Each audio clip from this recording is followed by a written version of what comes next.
नमस्कार, आप देख रहे हैं न्यूज इंडिया। आपके साथ मैं हूं अभिषेक। जम्मू कश्मीर में विधानसभा चुनाव के ऐलान के साथ चुनावी सरगर्मी राज्य में बढ़ गई है। 3 चरण में विधानसभा चुनाव होने हैं। पहले फेज के लिए अधिसूचना जारी हो चुकी है। 27 अगस्त को नॉमिनेशन की आखिरी तारीख है। कांग्रेस अध्यक्ष मल्लिकार्जुन खड़गे और राहुल गांधी जम्मू कश्मीर के दौरे पर हैं। दोनों नेताओं ने नेशनल कॉन्फ्रेंस के आला कमान फारूक अब्दुल्ला और उमर अब्दुल्ला से मुलाकात की। मुलाकात के बाद दोनों दलों ने जम्मू कश्मीर की 90 सीटों पर मिलकर चुनाव लड़ने का ऐलान किया। वहीं फारूक अब्दुल्ला ने कहा कि पीडीपी से तालमेल के द्वार खुले हैं। इस बीच नेशनल कॉन्फ्रेंस ने अपना मैनिफेस्टो जारी किया, जिसमें नेशनल कॉन्फ्रेंस ने अनुच्छेद 370 की बहाली और राज्य का दर्जा देने के साथ 12 गारंटियों का ऐलान किया।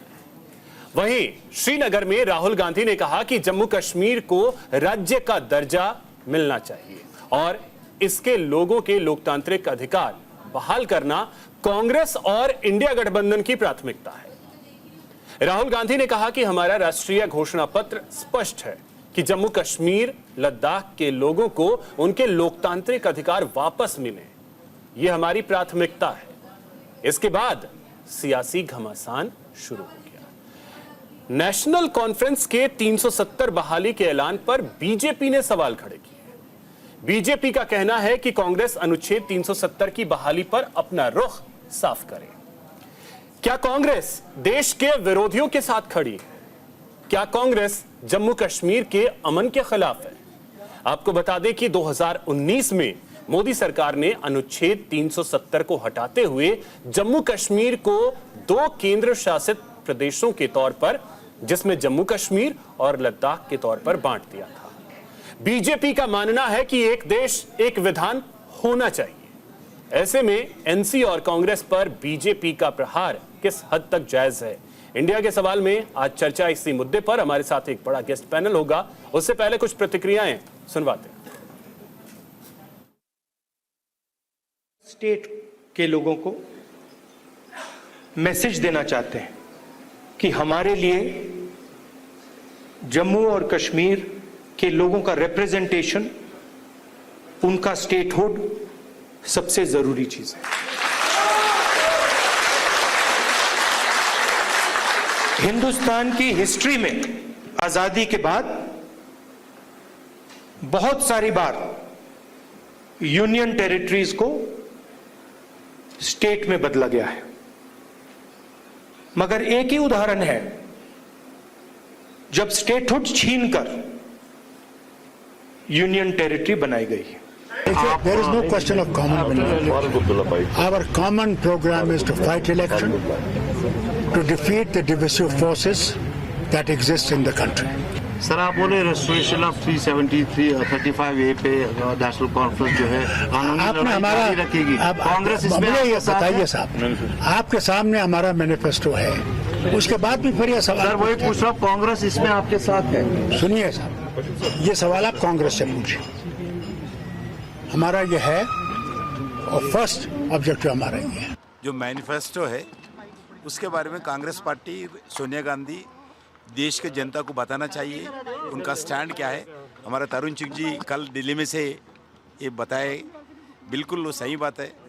कांग्रेस पार्टी का स्टैंड क्या है आर्टिकल 370 के बारे में, जो डॉक्टर बाबा साहब अम्बेडकर का कॉन्स्टिट्यूशन के आधार पर जम्मू कश्मीर जनता को जो अधिकार नरेंद्र मोदी सरकार दिया गया वो वापस लेना चाहते क्या? जो गरीबों को, ट्राइबल्स को, एम्प्लॉयज़ को, महिलाओं को, नौजवानों को, गर्ल्स को जो अधिकार दिया गया, इस अधिकार कांग्रेस भी वापस लेने चाहते क्या? जम्मू कश्मीर जनता को फिर जिन्ना कॉन्स्टिट्यूशन के अंदर छोड़ते क्या, बताना चाहिए। आईएसआई का झंडा लगाते थे, आज वहां पर तिरंगे फहराए जा रहे हैं और राहुल गांधी खुद देखकर आए हैं, आइसक्रीम का आनंद लिया है। मैं उनसे पूछना चाहता हूं, जीवन के 5 दशक पूरे हो गए और 5 दशकों में कई बार उनकी सरकार बनी, गठबंधन रहा। इससे पहले वो लाल चौक कब गए थे? इससे पहले उन्होंने स्नो बॉल्स कब खेले थे? इससे पहले उन्हें डिनर का आनंद कब लिया था? और उनको धन्यवाद करना चाहिए नरेंद्र मोदी जी का।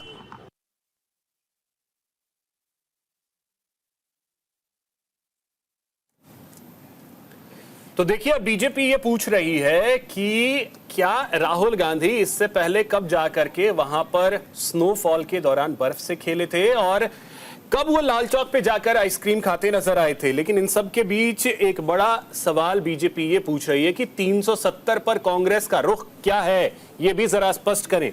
हमारे साथ एक बड़ा गेस्ट पैनल है, सबसे पहले परिचय करवा दूं। हमारे साथ ए.के. मिश्रा जी स्टूडियो में साथ में है। के मिश्रा जी बहुत स्वागत, राजनीतिक विश्लेषक हैं। साथ ही हमारे साथ आदेश भारद्वाज जी हैं, प्रवक्ता है कांग्रेस के। आदेश जी बहुत स्वागत आपका न्यूज इंडिया पर। हमारे साथ अनंत अमित जी हैं, प्रवक्ता है बीजेपी के। अनंत जी बहुत स्वागत आपका। कुछ ही देर में हमारे साथ सोहित शर्मा होंगे, प्रवक्ता पीडीपी से, और डॉक्टर गगन भगत हमारे साथ होंगे, प्रवक्ता नेशनल कॉन्फ्रेंस से। सबसे पहले आदेश जी आपके पास आते हैं। देखिए, नेशनल कॉन्फ्रेंस के साथ तो गठबंधन हो गया आपका, और नेशनल कॉन्फ्रेंस का जो घोषणा पत्र है वो भी सामने है, जिसमें सबसे अहम है 370 की बहाली। कांग्रेस का क्या रुख है 370 पर?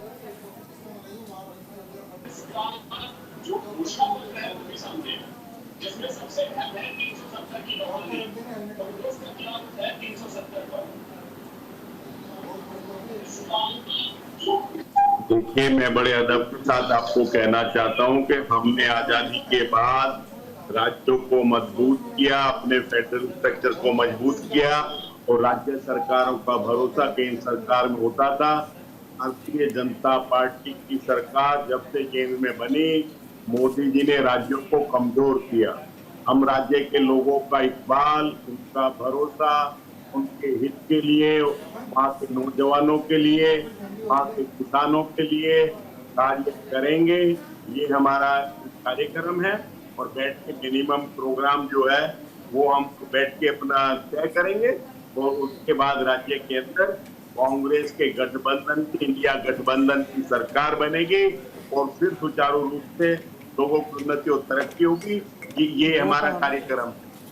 इसके लिए हम लोगों के बीच में जा रहे हैं, और हमारा एनसी का गठबंधन होगा। 60 से ज्यादा सीटें हम जीत के आएंगे। जो है आदेश जी, मेरा सवाल कुछ और था, जवाब आपने क्या दिया ये शायद जनता बेहतर तरीके से समझेगी, लेकिन सवाल तो मेरा बिल्कुल अलग था, और उसका जवाब आपने कहीं नहीं दिया।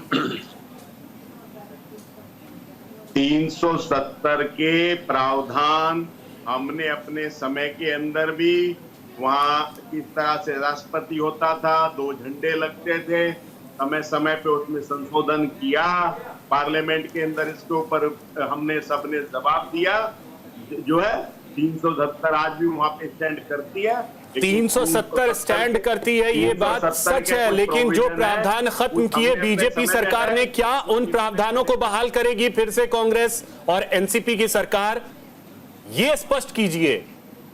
बिल्कुल, मैंने आपको बताया कि हमारा कार्यक्रम है लोगों का विश्वास जीतना, पूर्ण राज्य का दर्जा देना, भारतीय जनता पार्टी की तरह सालों साल नेट बंद नहीं रखना, मोबाइल बंद नहीं रखना, टेलीफोन की लैंडलाइनें बंद ना रहे, लोग सुचारू रूप से आ सके, जा सके, आजादी हो। ये महत्वपूर्ण है। इसके लिए काम करेंगे। हिंदुस्तान दुनिया के सबसे उन देशों में है जहाँ पे सबसे ज्यादा इंटरनेट बंद किया जाता है, जहाँ पे सबसे ज्यादा जो है लोगों की आजादी को कहीं ना कहीं कुचला जाता है। ये नफरत की भाव जो है, भाव को खत्म करेंगे। और जो रास्ते चलते फौजियों को थप्पड़ मारा जाता था वो सही था। फौजियों के ऊपर अगर पहली बार एफआईआर लिखी गई आजादी के बाद, तो भारतीय जनता पार्टी के समय में लिखी गई। फौज का सम्मान इस देश में सबने किया, लेकिन भारतीय जनता पार्टी की सरकार के समय में जो है एफआईआर, फौज के ऊपर पहली बार एफआईआर हुई है, कि भारतीय जनता पार्टी के शासन में हुआ है। सही है, ठीक है सर। अनंत जी, अब देखिए, कांग्रेस ये कह रही है कि आपने जम्मू कश्मीर के लोगों के लोकतांत्रिक अधिकार ही छीन लिए हैं, और हम सत्ता में आएंगे और उसे बहाल करेंगे।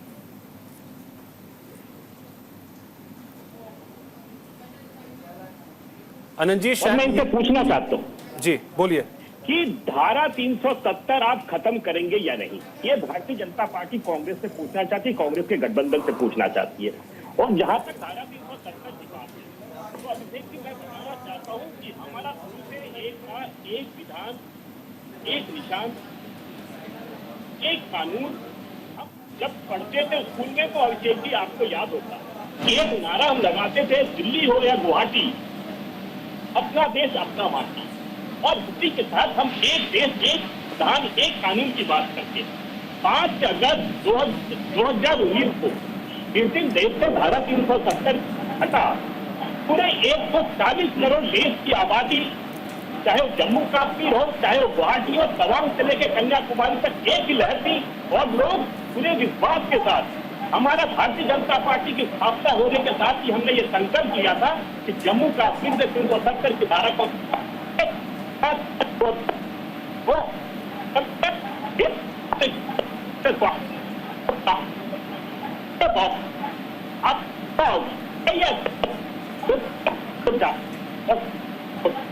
जब है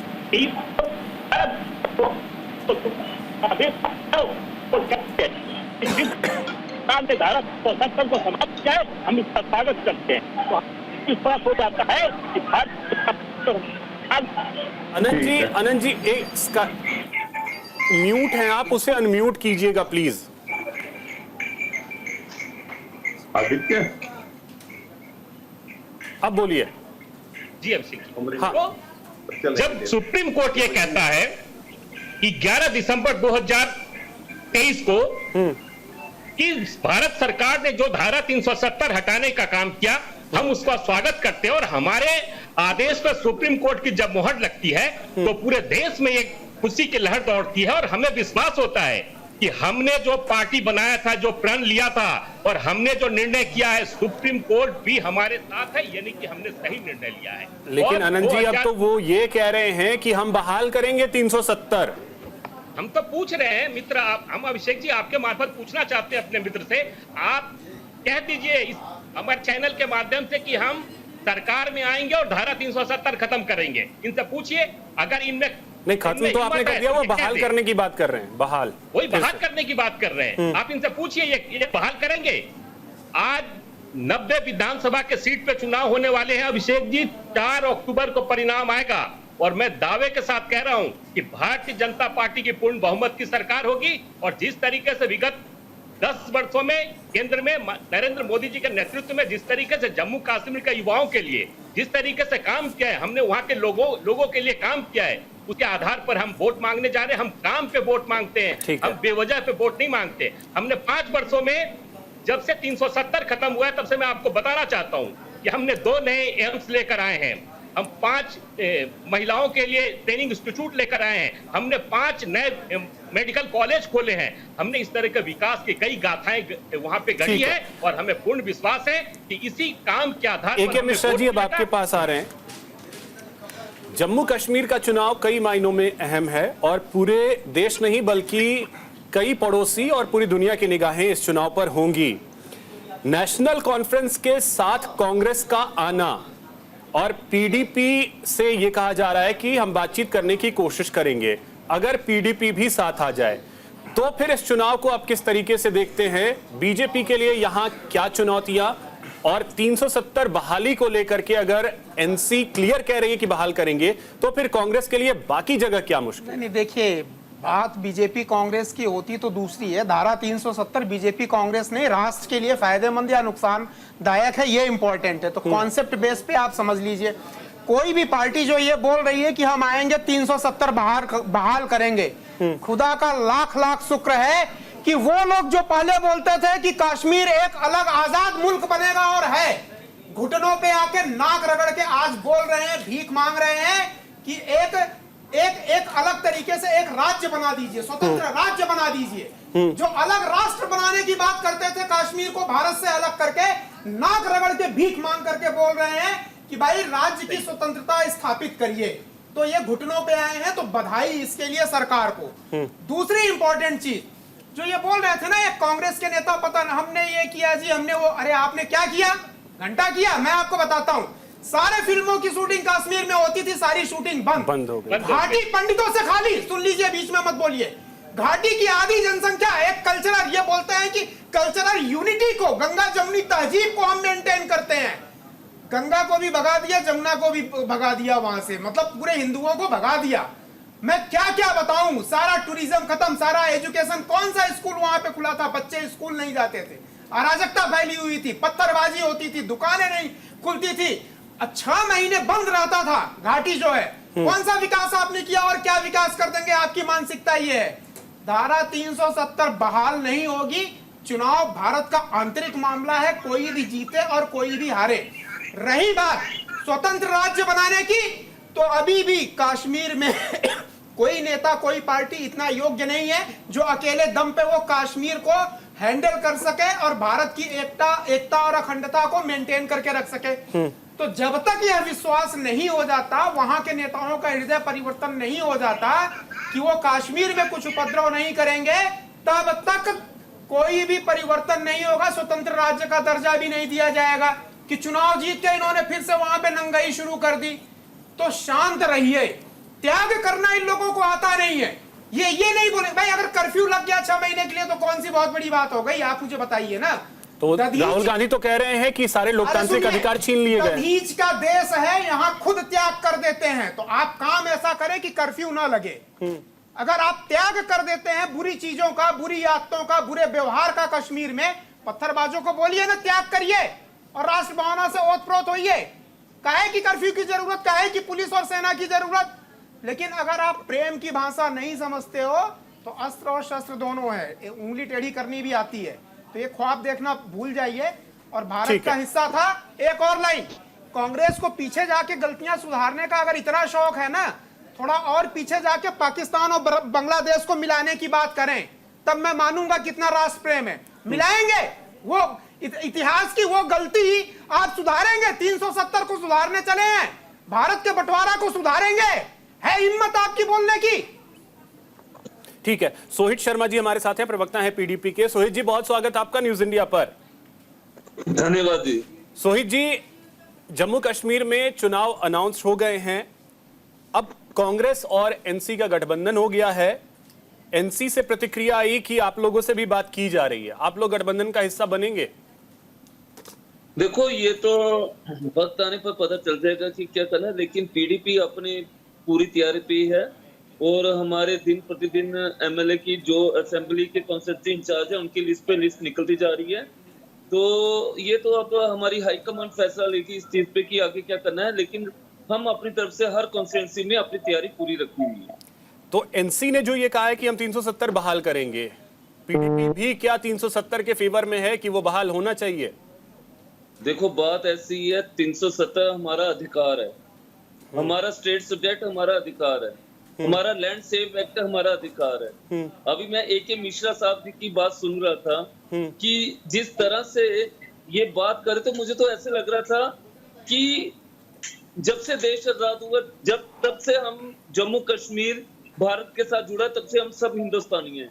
लेकिन जिस तरह से AK मिश्रा साहब बात करें, इस तरह ये धमकियां दे रहे हैं। धमकी कौन सी? 70 साल तो हाथ जोड़ के खड़े रहे। अरे धमकियां टिक्कू मैन की मैं धमकी बताऊंगा जिसको आरा से आपने चीरा था। नहीं अदब से अदब क्या बात कर रहे हैं? अरे जनाब जिनके पास अदब नहीं है, 70 साल प्यार से बात करते रहे तो आप वहां काटते रहे लोगों को। AK मिश्रा जी सुन लीजिए, उसके बाद रिप्लाई कर लीजिएगा। सोहित जी बोलिए। बात ऐसी है, धैर्य रख के बात सुनिए ना। गिरजा टिक्कू याद है कि नहीं? अदब जरा दिखाइए। गिरजा टिक्कू याद है आपको? नहीं भूल क्यों जाए, क्यों भूल जाए? अरे क्यों भूल जाए? अरे जनाब, अरे जनाब क्यों भूल जाए गिरजा टिक्कू को? दोबारा गिरजा टिक्कू हम वहां नहीं होने देंगे। फिर मिश्रा साहब या तो आप बोल लीजिए, फिर तो आप सुन लीजिए, रिप्लाई कर लीजिएगा। तो बोलना ही नहीं चाहिए। नहीं AK मिश्रा जी जिस तरह से आप दबाने में सोहित जी बोलिए, तो बात तो गलती नहीं है। नहीं एक चीज बताइए, माशाअल्लाह हम दबा रहे हैं। 70 साल दबा के आप बैठे रहे और हमें बोल रहे हैं हम दबा रहे हैं। अरे बाबा हम हिंदुस्तानी हैं, हम हिंदुस्तानी। मुखौटा ऐसे लोग जिन्होंने आरती टिक्कू के साथ जो किया वो मुखौटा, वो हिंदुस्तानी नहीं हो सकते। मेरा नाम गिरजा शौक शर्मा, टिक्कू मैं के जम्मू साथ का जो रहने किया वो वाला हूं। हिंदुस्तानी नहीं है। जम्मू कश्मीर हमारा स्टेट है जिसको आपने यूटी में चेंज कर दिया है। तो क्या गलत कर दिया? जिसको कौन आपने सा यूपी में गुनाह चेंज कर दिया? है। अरे कौन सा ठीक गुनाह है? कर दिया? चेंज कर दिया तो अगर इतना ही आपको शौक है, जाना था नॉर्थ ईस्ट में। अगर इतना ही शौक था, जाना था गुजरात में। नहीं, बात नॉर्थ इतना ईस्ट शौक- गुजरात की नहीं। मैं अरे हम बांग्लादेश और पाकिस्तान में भी जाएंगे, आप नॉर्थ ईस्ट तक मत पड़े रहिए। आप चिंता मत करिए, हम बांग्लादेश और पाकिस्तान का भी इलाज कर रहे हैं।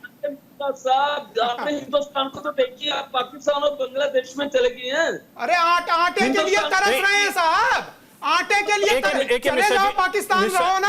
मिश्रा जी ठीक है। सोहित जी, लेकिन क्या 370 बहाली के लिए पीडीपी भी, जैसा आपने कहा कि ये आपका अधिकार है, कैसे 370 क्यों? मैं एक बात मैं क्लियर कहना चाहता हूँ। एक बात मुझे ये बताया जाए, 370 में आखिरकार रहा क्या था? पहले मिश्रा साहब से पूछिए 370 में था क्या। मिश्रा साहब से पूछिए ना। देखो आपने पूरे भारत, एक चीज बताइए, 2 झंडे आपको दिखते थे, 2 झंडे आपको दिखते थे। नहीं रुकिए, मैं बता रहा हूँ। 370 में यह था कि जो वहां हिंदू हैं, दलित हैं, उनको नौकरी नहीं मिलेगी, वो एक विशेष काम करेंगे, वो नौकर की तरह रहेंगे, सरकारी नौकरी, सरकारी पद नहीं मिलेगा। 370 में ये, अरे सुन लो यार, सुना करो, पूछे हो तो सुन लो, सुनने की हिम्मत नहीं है। मैं बता रहा हूँ 370 में क्या है। 370 में यह था कि मुफ्त का माल, भारतवासियों के टैक्स का चावल फ्री में जाएगा और भारत की सेना को पत्थर मारेंगे। 370 में ये था। और सुनना है तो और बताऊंगा 370 में क्या था।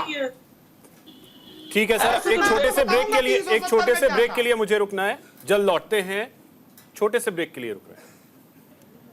ब्रेक के बाद एक बार फिर से आप सभी का स्वागत है। आदेश जी, अब एक बार फिर से आपके पास आ रहे हैं। देखिए, सबसे बड़ा सवाल यही है कि 370 को लेकर के जिस तरीके से सवाल पूछे जा रहे हैं, उस पर जब एक सवाल पूछा गया फारूक अब्दुल्ला साहब से भी, उन्होंने भी कहा वो जाकर के आप कांग्रेस से क्लियर कीजिए, कांग्रेस जाने।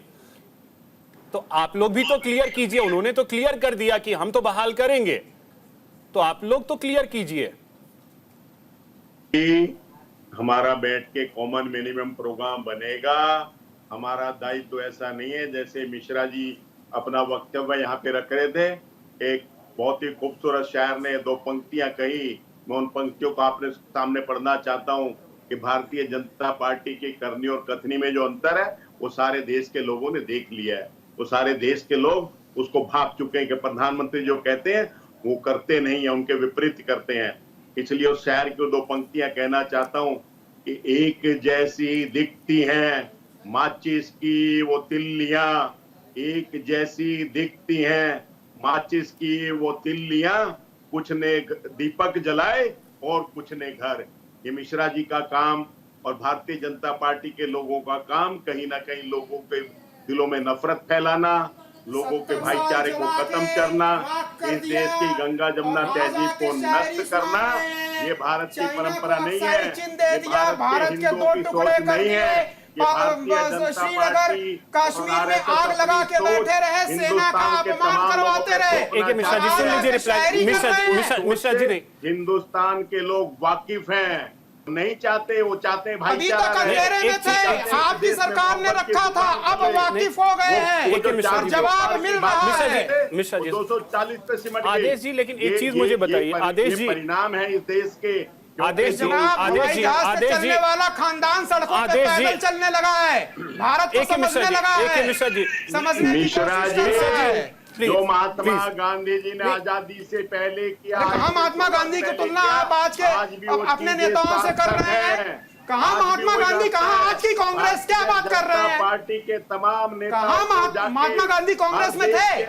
महात्मा गांधी कांग्रेस में थे, वो सबके हैं, वो कांग्रेस के पेटेंट नहीं है। महात्मा गांधी, आदेश जी जो हम प्रश्न पूछ रहे हैं उसका तो जवाब दे दीजिए।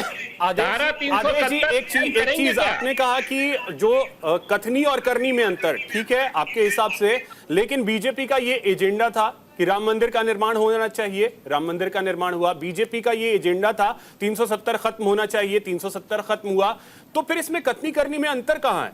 अभिषेक जी, राम मंदिर के दरवाजे, राम मंदिर जी का शिलान्यास हमने किया, जिस मंदिर के ऊपर भव्य मंदिर बना, जिस जगह पे ऊपर, उस जगह को हमने एक्वायर किया, वहाँ पे मंदिर बना है। आप तो मानने को तैयार नहीं थे आदेश जी। आदेश जी, आप तो राम मंदिर को मानने को तैयार नहीं थे। आप किस तरह की बात कर रहे हैं? आप तो निमंत्रण तक स्वीकार करने को तैयार। आदेश जी, तो फिर मंदिर के उद्घाटन में गए क्यों नहीं? आप तो उद्घाटन तक में नहीं गए, आपने निमंत्रण भी स्वीकार करना उचित नहीं समझा। अभिषेक आपको आनंद जी रिप्लाई कर लीजिएगा, रिप्लाई कर लीजिएगा। आनंद जी, आप अपनी बारी में खूब बोले, मुझे कोई दिक्कत नहीं होगी। गलत मत बोलिए। आनंद जी आप रिप्लाई कर लीजिएगा, आनंद जी रिप्लाई कर लीजिएगा। नहीं, लेकिन एक चीज आदेश जी मुझे ये बताइए, आदेश जी ये बताइए, आप कह रहे हैं उस जमीन को हमने एक्वायर किया, सब कुछ किया, प्राण प्रतिष्ठा में गए क्यों नहीं थे? प्राण प्रतिष्ठा में इसलिए नहीं गए क्योंकि वो देश के पूंजीपतियों का समारोह था। क्या बात कर रहे हैं सर? एक ट्रस्ट है, उस ट्रस्ट ने वो कार्यक्रम आयोजित किया। शंकराचार्य जी, अभिषेक जी कंप्लीट कर लेंगे। हाँ। हमारे चारों शंकराचार्य जियों ने हिंदू धर्म और सनातन धर्म की परंपरा के लिए मोदी जी को कहा, लेकिन मोदी जी ने एक भी बात हमारे हिंदू धर्म के सबसे बड़े गुरुओं की बात नहीं मानी। हमारे हिंदू सनातन धर्म में है कि सबसे पहले ध्वज पूजा होगी, फिर कलश पूजा होगी, फिर द्वार पूजा होगी, उसके बाद प्राण प्रतिष्ठा होगी। वहां पे ना ध्वज लगा था, ना कलश लगा था, ना काम कंप्लीट हुआ था। तो ये क्या मोदी सरकार कर रही थी? मोदी सरकार नहीं कर रही थी ना। परंपरा को मानने वाले लोग नहीं, एक चीज बताइए, ये मोदी सरकार थोड़ी कर रही थी। शंकराचार्य की ये अपने वक्तव्य थे। वो ट्रस्ट जो है वो ट्रस्ट कर रहा था कार्यक्रम में चले जाते, ट्रस्ट का कार्यक्रम था ना। अभिषेक जी मेरे एक मित्र थे, उन्होंने अपने माँ बाप का, चलिए मंदिर से वापस 370 पे आ जाते हैं, क्योंकि आज 370 और जम्मू कश्मीर के लिए है, तो 370 को लेकर के आप लोग क्लियर करेंगे नहीं? राम मंदिर में 56 मीन मेक निकाल देंगे तो फिर ऐसे होटल की बुकिंग कैंसिल कराई, ठीक है, रेलवे के टिकट भी कैंसिल हुए और उनको जाने का अवसर छीन लिया। ठीक है आनंद जी, अब बोलिए। वहां पे ठीक है आदेश जी समझ गया, आप सिर्फ वो जलेबी बना रहे हैं, लेकिन सीधा जवाब आप नहीं दे रहे हैं आज। उनको ले जाना चाहते थे, सिर्फ जलेबी बना रहे हैं आज, सीधा जवाब आदेश जी आप नहीं दे रहे हैं। अमूमन आप सीधा जवाब देते हैं, आज सीधा जवाब आदेश जी। अब हमारा समय आप सुन लीजिए। अभिषेक जी, मैं पहले सर्वप्रथम मैं इनके एक प्रश्न का जवाब दे देता हूँ। ये सनातन की ज्ञान हमें दे रही, जो सनातन को गाली देते आए हैं, जो सनातन धर्म को मानने के लिए तैयार नहीं है, मैं आपके चैनल के माध्यम से पूछना चाहता हूँ, ये बता दें, ये जातीय जनगणना की बात करते हैं, इनके युवराज किस जाति से आते हैं? किस जाति से आते हैं? ये हमें ज्ञान दे रहे हैं राम मंदिर का। चलिए अब धारा 370 पे आते हैं। टॉपिक से नहीं, मैं आपके टॉपिक पे आता हूं। हमारी ये संस्कृति नहीं है, ये भारतीय जनता पार्टी की संस्कृति है। लोगों को बांटो, लोगों को फाड़ो, लोगों में डिवीजन करो, लोगों में नफरत फैलाओ। कांग्रेस की संस्कृति नहीं है। आप हमें हमने देश के राज्यों को मजबूत किया, देश के लोकतंत्र। आदेश जी आपने बोला वो चुप हो गए, अब वो बोल रहे हैं तो फिर आप बोल रहे हैं, सुन तो लीजिए। आनंद जी बोलिए। भी पूछा, ये मानने को तैयार नहीं कि हमारी सरकार आएगी, तो पहली बात तो इनकी सरकार आएगी नहीं, गलती से भी नहीं आएगी, लेकिन ये क्या चुनावी मुद्दा बनाएंगे कि हमारी सरकार आएगी तो हम धारा 370 कायम कर देंगे? मैं दावे के साथ कह सकता हूं कि इनकी औकात नहीं है कि जम्मू कश्मीर में जाकर ये कह दे कि हमारी सरकार आएगी, हम धारा 370 लागू करेंगे। इनकी औकात नहीं है अभिषेक जी। और जहां तक भारतीय जनता पार्टी की बात है, धारा 370 बनने के बाद मैं पीडीपी के मित्र की भी बात सुन रहा था, मैं मित्र से पूछना चाहता हूं, आप जम्मू कश्मीर से आते हैं, हम दिल्ली में बैठ के बात कर रहे हैं, हम एक पार्टी के कार्यकर्ता होने के नाते, एक जिम्मेदार व्यक्ति होने के नाते आपसे पूछना चाहते हैं, विगत 5 वर्षों में धारा 370 हटने के बाद हमारी सरकार ने क्या काम किया? आज जिस तरीके से G20 की सफलता पूर्वक वहां पे मीटिंग हुई, क्या ये कल्पना कर सकते थे? लेकिन हमारी सरकार ने ये काम किया। FDI का जिस तरीके से निवेश धारा 370 हुआ है, क्या ये जम्मू कश्मीर की जनता ने कभी सोचा था? लेकिन ये हमने कायम किया। और ये किसका? तो क्या ये कोशिश होगी कि पीडीपी से आप लोग बात करें? देखिए, क्योंकि पहले साथ में सरकार तो चला चुके हैं। सोहित जी सुन लीजिए, सोहित जी रिप्लाई कर लीजिएगा। सोहित जी प्लीज सुनेंगे तो फिर मैं पूरी बात आपकी जम्मू कश्मीर की रखूंगा। हाँ सोहित जी वेट, 5 अगस्त 2021 के बाद सोहित जी वेट 5 अगस्त 2021 के बाद से जो जम्मू कश्मीर में सोहित जी रुक जाइए, रिप्लाई कर लीजिएगा। अनंत जी क्या कोशिश होगी कि पीडीपी से आप लोग बात करें? देखिए अभिषेक जी, ये केंद्रीय नेतृत्व तय करती है कि किनके साथ अलायंस करना है, किनके साथ अलायंस नहीं करना है। लेकिन जो आज की स्थिति बनी हुई है, हमें ऐसा लग रहा है, पार्टी को ऐसा लग रहा है कि जो हमने काम किया है विगत 10 वर्षों में, विगत 4 वर्षों में एलजीजी के नेतृत्व में, जिस तरीके से हमारे मित्र कह रहे थे, राजनीतिक विश्लेषक, जिस तरीके से पत्थरबाजी होती थी 370 हटने के बाद, वहां के युवाओं में एक जोश जगा है और एक नौकरी की बात जगी है। और जिस तरीके से हमने नौकरी देने के काम किए, रुपए दिहाड़ी कांग्रेस के लिए रोजगार आज हमारी सरकार ने युवाओं को जिस तरीके से नौकरी देने का काम किया है, मैं अभिषेक जी मैं बताना चाहता हूं कि 28,000 सरकारी नौकरी देने का काम हमारी सरकार ने विगत 4 वर्षों में किया है। 51,000 सेल्फ एम्प्लॉयमेंट का हमने काम किया है और अलग अलग तरीके से 7,000 युवाओं को आजीविका देने और 28,400 करोड़ का इंडस्ट्रियल हमने पॉलिसी वहां पे बनाई है, जिससे युवाओं को रोजगार मिलेगा। ये काम किसने किया है? ठीक है सोहित जी, अब बताइए, आप कह रहे हैं कि जम्मू कश्मीर की रियलिटी जो है वो दिख रही है, जो वो है नहीं, बताइए क्या रियलिटी है? बिल्कुल, अब आराम से मेरी बात को सुनना। 5 अगस्त 2019 के बाद से जम्मू कश्मीर में जो हालात बने, उसमें सबसे पहले जो आप कह रहे हैं यहाँ पे इन्वेस्टमेंट आई है, कोई इन्वेस्टमेंट जम्मू कश्मीर में नहीं आई। जम्मू कश्मीर में जो स्मॉल स्केल इंडस्ट्रीज थी, जम्मू की लोकल इंडस्ट्रीज, वो खत्म हो गई, पहला पॉइंट। दूसरा पॉइंट, आप ये कह रहे थे ना, यहाँ पे 5 अगस्त के बाद से टारगेट किलिंग शुरू हो गई। 5 अगस्त 2019 के बाद से 2 दिन में एक डॉक्टरी है, हिंदू का सहार हुआ। 5 अगस्त 2000 के बाद से कठुआ से मिलिटेंट शुरू हुए, जबकि पत्नीटॉप में जब तक कितने आर्मी जवान शहीद हुए। कहने का मतलब ये है, आप जो बात 370 हटने के बाद दूध की लहरें काम कर सकी, कोई दूध की लहरें नहीं आई। बेरोजगारी बढ़ी, स्कैम बढ़ा, पेपर लीक के मामले बढ़े।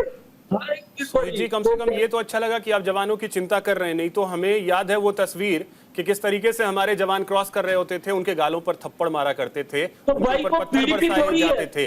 वो दौर चाहते हैं? नहीं, वो पीडीपी थी, वो दौर। अरे कश्मीर के ही लोग थे ना, अरे मेरे भाई, कश्मीर के ही लोग थे ना, कहीं बाहर के लोग तो थे नहीं। जम्मू कश्मीर और जरूरत पड़ने पे जब बाढ़ आती है, वही जवान बचाते हैं उनकी जान। कंधे पे बैठ के जाते हैं और थैंक यू भी नहीं। ये रियलिटी, फिर से वही चीज चाहते हैं क्या? फिर से वही दौर चाहते हैं? देखिए बात सुनिए, पत्थरबाजी, पिछले 3-4 सालों में पत्थरबाजी की कितनी घटनाएं आई हैं? कांग्रेस वाले सेना के हमारे अध्यक्ष को गली का गुंडा बोलते हैं, ये कांग्रेस वाले बोलते हैं। अगर ऐसे पत्थरबाजों को ठीक करने के लिए गुंडा बनना पड़े तो वो भी सही है। कन्हैया कुमार ने क्या भाषा बात की थी सोहित जी बात के लिए? मिश्रा जी आते हैं, सोहित जी बोलिए। बात ऐसी है अभिषेक जी, जम्मू कश्मीर अपने आप में बहुत अच्छा राज्य था, सुख शांति वाला राज्य था। अच्छा, जम्मू में कोई पत्थरबाजी नहीं हुआ करती थी, रजौरी पुंछ में कोई पत्थरबाजी नहीं हुआ करती थी, चिनाब वैली में कोई पत्थरबाजी नहीं हुआ करती थी। कश्मीर में कुछ चंद जगह पे थे जहाँ पे पत्थरबाजी हुआ करती थी। लेकिन 2002 में जब पीडीपी कांग्रेस की हुकूमत बनी, ये भी सब खत्म हो गया। शांति की लहर दौड़ पड़ी, लोगों को रोजगार मिलने शुरू हो गए। बनिहाल टनल एक समय 5 बजे बंद होता था, वो पूरे फॉरएवर के लिए खुल गया। तो शांति का एक राह शुरू हो चुकी थी, बॉर्डर शांत हो चुके थे। देखो, सबसे बड़ी बात यह है, हमें इस बात को समझना चाहिए कि जम्मू कश्मीर में हिंदू भी रहते हैं, गुज्जर भी रहते हैं। कश्मीर में नहीं रहते, कश्मीर में नहीं रहते हिंदू, कश्मीर में भगा दिए गए हैं, लोग रहते हैं कश्मीर में हिंदू भगा दिए गए हैं। उनके सबके स्टेट सब्जेक्ट है, हमें इस बात को समझना चाहिए। आप लोगों ने कश्मीर से हिंदू भगा दिए गए हैं, अपने शब्द को वापस लीजिए, झूठ मत बोलिए। कश्मीर से हिंदू भगा दिए गए हैं, कश्मीर में नहीं रहते हैं, जम्मू में रहते हैं, पूरे देश में रहते हैं, दिल्ली में रहते हैं, यूपी में रहते हैं, महाराष्ट्र में रहते हैं, कश्मीर वैली में हिंदू नहीं रहते हैं। मिश्रा साहब, जो पूरे भारत को गलतफहमी में मत डालो। अरे मैं गलत बोल रहा हूँ? वैली में कितने हिंदू हैं मुझे बताइए, वैली में कितने हिंदू बचे हैं मुझे बताइए। मार दिए गए या टेंट में रहे, 30 सालों से वो टेंट में है, लेकिन भारत के खिलाफ उन्होंने नहीं बोला। ठीक है सोहित जी, लोग हैं जहाँ पे भाईचारा मिश्रा है। जी एक चीज कहाँ मैं आपसे भाईचारा है समझना साहब? चाहूंगा। कहाँ कि अरे किसको भड़का रहे हैं? ठीक है जहाँ अब पे प्यार मिश्रा जी एक चीज मैं आपसे समझना चाहूंगा। मोहब्बत का ये जहर हम पीने वाले नहीं है साहब। ठीक है सोहित जी, अब ओ मिश्रा साहब, एक आप चीज, जाके यूपी में देखिए, आप क्यों अरे जम्मू मैं कश्मीर यूपी को का इतना हूँ, वो कर रहे अरे हैं? जनाब मैं यूपी का हूँ और आपसे ज्यादा जम्मू कश्मीर घुमा हूँ। मार्केटिंग जॉब थी, गली गली घुमा हूँ और लोग ठीक है, क्या बोलते मिश्रा जी, हैं, अब एक पता है। चीज मिश्रा जी, कभी नॉलेज नहीं है आपको। चुनाव अरे के लिहाज से साहब, देखिए, सारा इल्म तो आपके पास है। ठीक है, चुनाव के लिहाज से अगर मैं इल्म देखूं तो तो टपक रहा है आपके चेहरे से। मिश्रा जी एक चीज है, लेकिन इन सब के बीच देखिए बीजेपी का गठबंधन पहले भी पीडीपी के साथ रहा है और संभवतः शायद मैं गलत हूं या सही, मतलब मुझे ध्यान कुछ ऐसा भी आ रहा है कि एक बार महबूबा मुफ्ती का ही इस तरीके का बयान आया था कि 370 अब इतिहास हो चुका है, अब उससे आगे बढ़ने की जरूरत है। तो क्या बीजेपी पीडीपी के साथ एक बार फिर से जाने का विचार कर सकती है? मिश्रा जी देखिए, मैंने एक चीज शुरू में बोला, इस चीज के लिए रिस्पेक्ट है। चुनाव भारत का एक आंतरिक मामला है। मैं बोलता हूं विचारधारा किसी पार्टी की कुछ भी हो, कोई किसी से भी गठबंधन बनाए, मैं तो बोलता हूं बीजेपी समाजवादी पार्टी से बना ले रहा है, उसपे मुझे कोई ऑब्जेक्शन नहीं। बिल्कुल। राष्ट्र की जो मेन राष्ट्र की विचारधारा है कि संपूर्ण भारत अखंड है, सबको बराबरी का दर्जा, कोई दूसरा गिरजा टिक्कू इस देश में नहीं बनना चाहिए, बलात् कुछ नहीं होना चाहिए किसी के साथ, चाहे दलित हो, हिंदू हो, मुसलमान हो। अरे आप बनाओ जिसके साथ आपको अपना संगठन बनाना है, चुनाव लड़ना है, कोई ऑब्जेक्ट, देश के 100 करोड़ हिंदुओं को ऑब्जेक्शन नहीं है। ओवैसी साहब है ना यहाँ पे जय फिलिस्तीन बोलने वाले, कितने हिंदुओं ने विरोध किया? यहाँ तो इतनी स्वतंत्रता है और यही पाकिस्तान में जरा के आप जाके करके देख लीजिए, गले में टायर डाल करके जला देंगे वहीं चौराहे पे, सरकार और सुप्रीम कोर्ट भी कुछ नहीं कर पाएगी। आप किसी के साथ गठबंधन बनाइए, ठीक है, राष्ट्र की एकता मेंटेन होनी चाहिए। इस समय आशीष सूद जी हमारे साथ जुड़ गए हैं, बीजेपी के जम्मू कश्मीर प्रभारी हैं। आशीष जी बहुत स्वागत आपका न्यूज इंडिया पर। सर, जम्मू कश्मीर में क्या तैयारी? भारतीय जनता पार्टी ने पिछले लोकसभा चुनाव में जो 2 सीटें लड़ी जम्मू कश्मीर राज्य में, उसमें 29 सीटों पर भारतीय जनता पार्टी के उम्मीदवार जीतकर आए थे। भारतीय जनता पार्टी ने अपनी बात जनता तक पहुंचाकर, भारतीय जनता पार्टी ने की सरकार ने पिछले 10 वर्षों में जो उपलब्धियां हासिल की हैं, जो जम्मू कश्मीर में डेवलपमेंट का काम किया है, जो जम्मू कश्मीर में IIT, IIM, एम्स आने के कारण, सड़कें बनने के कारण, टनल्स बनने के कारण जो विकास हुआ है, पंचायत तक प्रधानमंत्री आवास योजना के अंतर्गत जो मकान पहुंचे हैं, इन बातों को सफलतापूर्वक पहुंचाकर हम अपनी तैयारी पहले ही दिखा चुके हैं। आशीष जी आपकी ऑडियो सही से नहीं आ रही है, क्लियर ऑडियो नहीं आ रही है, म्यूट है संभवतः।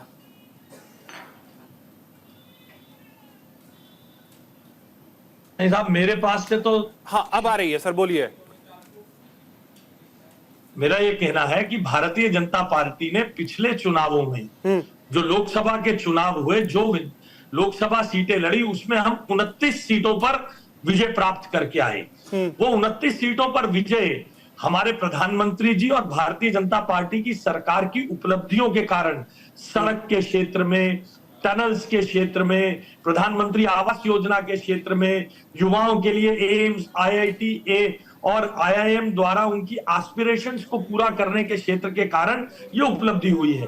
तो हम तो लगातार सरकार में रहते हुए जनता के हितों का काम करते हुए पूरी तरह तैयार ही हैं, क्योंकि हम ना हार से विचलित होते हैं, ना जीत से खुश होते हैं। हमारा काम है जनता के लिए सुविधाएं जुटाना और जनता के हितों के लिए काम करना, सब समाज के लिए काम करना। तो हम तो उस दृष्टि से पूरी तरह तैयार हैं ही। लेकिन अब कांग्रेस और एनसी साथ आ गए और एनसी का घोषणा पत्र भी आया, जिसमें एक बार फिर से 370 बहाली को लेकर के उन्होंने वादा किया है कि हम 370 बहाल करेंगे। लोकसभा चुनाव में भी तो ये लोग साथ थे। लोकसभा में तो जो जम्मू में कांग्रेस और एनसी मिलकर कुछ भी नहीं कर पाए। देखिए, ये सब दल मौका परस्ती के नाते साथ में आते हैं। एनसी के भ्रष्टाचार पर कांग्रेस जवाब नहीं देगी और कांग्रेस के भ्रष्टाचार पर एनसी बोलेगी नहीं, ये एक अंडरस्टैंडिंग है। बेसिकली जम्मू कश्मीर की जनता तीन राजनीतिक परिवारों के खिलाफ जनता चुनाव लड़ रही है साहब, बीजेपी नहीं। मुफ्ती, गांधी और अब्दुल्ला परिवार के खिलाफ जनता चुनाव लड़ रही है। जनता ने देखा है 370 की आड़ में किस प्रकार से जम्मू कश्मीर को लूटने का काम किया, कैसे यहाँ की महिलाओं का, यहाँ के वाल्मीकि समाज का, यहाँ के सर्व समाज के हितों को छीनने का काम किया, उनको लूटने का काम किया। जम्मू कश्मीर में जिस प्रकार की डेवलपमेंट देश के बाकी हिस्सों की तरह होनी चाहिए थी, 370 और हम विशेष राज्य हैं ऐसा कहकर उसको लूटने का काम किया। अब ये चाहे साथ आए या अलग रहे, जम्मू कश्मीर की जनता मुफ्ती परिवार, अब्दुल्ला परिवार और गांधी परिवार के खिलाफ चुनाव लड़ रही है। एक चीज है कि जम्मू में तो बीजेपी स्ट्रांग है, ये पिछले 2014 के चुनाव में भी दिखा, हालिया जो लोकसभा चुनाव है उसमें भी दिखा, लेकिन कश्मीर के लिए क्या तैयारी है, क्योंकि कश्मीर में बीजेपी को अभी भी काम करना है। देखिए, भारतीय जनता पार्टी के कार्यकर्ता जम्मू कश्मीर के हिस्से में भी काम करते हैं। ये भारतीय जनता पार्टी की ही रणनीति थी, जिसके कारण आज आजादी के बाद से पहली बार लोकसभा में अब्दुल्ला और मुफ्ती परिवार का कोई भी सदस्य नहीं है। भारतीय जनता पार्टी की केंद्रीय चुनाव समिति और सेंट्रल पार्लियामेंट्री बोर्ड बहुत जल्द आप सबके सामने, और देखिए हम सरकार से ज्यादा जम्मू कश्मीर की इंटीग्रेशन, जम्मू कश्मीर देश का अविभाज्य अंग है। जम्मू कश्मीर देश के साथ विकास के लिए कदमताल करे, हम इसके लिए चुनाव लड़ रहे हैं। हम ये बात जनता तक पहुंचाकर जनता का समर्थन मांगने के लिए चुनाव लड़ रहे हैं।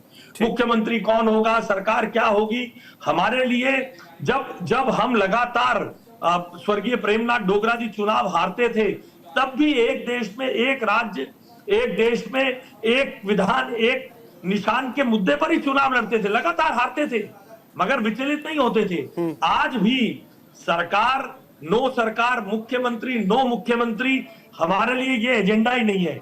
जम्मू कश्मीर देश का अविभाज्य अंग है। जम्मू कश्मीर भी देश में महाराष्ट्र की तरह, देश में मध्य प्रदेश की तरह, देश में उत्तर प्रदेश की तरह, उत्तराखंड की तरह, यहाँ के जनता, यहाँ के युवा भी वहां की तरह तरक्की करें, आगे बढ़े, यहाँ के एस्पिरेशनल यूथ को उसका मुकाम मिले।